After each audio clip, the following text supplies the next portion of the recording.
जिस तरह से बाजार में सेंटिमेंट्स नजर आ रहे हैं, इन्फ्लेशन के डेटा यूएस से जो आते हुए दिखे हैं, अब कन्विंसिंग बाय कहना काफी ज्यादा अग्रेसिव हो जाएगा, लेकिन आपकी स्ट्रेटजी क्या होगी, क्या कॉशन आप भी प्रैक्टिस करेंगे? अभी भी हमारा रेंज बाउंड मार्केट है, ग्लोबली भी और इंडिया में भी। 16,200 एक पहला रेजिस्टेंस था, वहां पे जाकर आया। अब जो लास्ट ब्रेकआउट पॉइंट था 15,900, रीटेस्ट पे फिर से एक बाई बनता है, स्टॉप लॉस होगा 15,800। सो आज अगर गैप डाउन में क्लोजर टू 15,900 अगर मिलता है तो एक अच्छा जोन होगा बाइंग करने के लिए।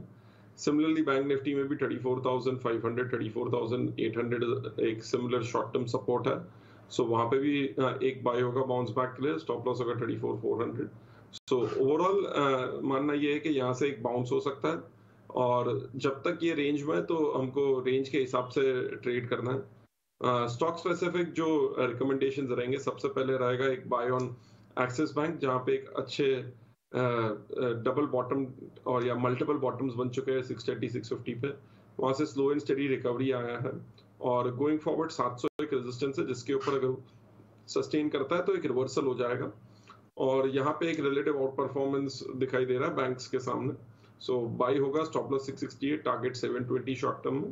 दूसरा बाय होगा डॉक्टर रेड्डीज पर। स्टॉक ने लास्ट 3 दिन से फाइनली 4400 का जो रेजिस्टेंस है उसके ऊपर क्लोज कर दिया, और लास्ट 6 महीने का भी ये रेंज है, और इससे पहले ये एक सपोर्ट हुआ करता था, तो एक क्रिटिकल जोन है जिसके ऊपर ये सस्टेन कर रहा है। तो इसका इंडिकेशन है कि एक मेजर ट्रेंड चेंज हो चुका है डॉक्टर रेड्डीज में। सो एक स्ट्रिक्ट स्टॉप लॉस रखेंगे 4400 पे, शॉर्ट टर्म टारगेट होगा 4800, बट इसमें और भी मूव आ सकता है। चेंज हुआ है डॉक्टर रेड्डीज। हमने देखा था कि डॉक्टर रेड्डीज पर रिकमेंडेशन अब आ रही है, कुणाल ने भी दी थी, और एक्सिस बैंक तो नरेश आई थिंक 620 के लेवल से खरीदवा रहे हैं, right Naresh? If I am not wrong, आप 620 के लेवल से, और ज्यादा दूर की बात नहीं है। I think last yes closure to 630 odd से। करेक्ट करेक्ट, ठीक है। लेकिन व्यू थोड़ा सा यहाँ पर जो इंडेक्स पर है वो एक्सपर्ट्स का अब तक मिक्स्ड आ रहा है, बाय के भी आ रहे हैं सिग्नल्स, लेकिन कॉशियस व्यू पे निकल कर आ रहा है। ठीक है नरेश, कुछ से उनकी पिक्स भी समझ लेते हैं। कुछ आप कहाँ आज बैठ लेंगे? जस्ट बिफोर दैट मैं 30 सेकंड लेना चाहूंगा to touch upon something that Ajay just mention, कि हम जो आउट परफॉर्मेंस देख रहे हैं मिड कैप और स्मॉल कैप में, क्योंकि पिछले एक महीने का डेटा देखें तो Nifty is up about percent and वहीं mid cap and small cap are up about 2.5 to 3%। इसका सबसे बड़ा क्रेडिट जाता है इंडियन रिटेल इन्वेस्टर्स को। देखिए जहां जहां हमने पॉकेट्स ऑफ वैल्यू देखी हैं, वहां पे बाइंग आई है। Not everything is getting painted with the same brush, right? हम जो हम SIP का डेटा देख रहे हैं या फंड्स में इनफ्लो का डेटा देख रहे हैं, दिस इज एक्चुअली कमेंडेबल। जो रेजिलियंस हम इंडेक्स लेवल पे देख रहे हैं, प्लस जो हम वैल्यू बाइंग देख रहे हैं in the small cap and mid cap spaces, is largely credited to the Indian retail investors जो इनफ्लोज आ रहे हैं उसको।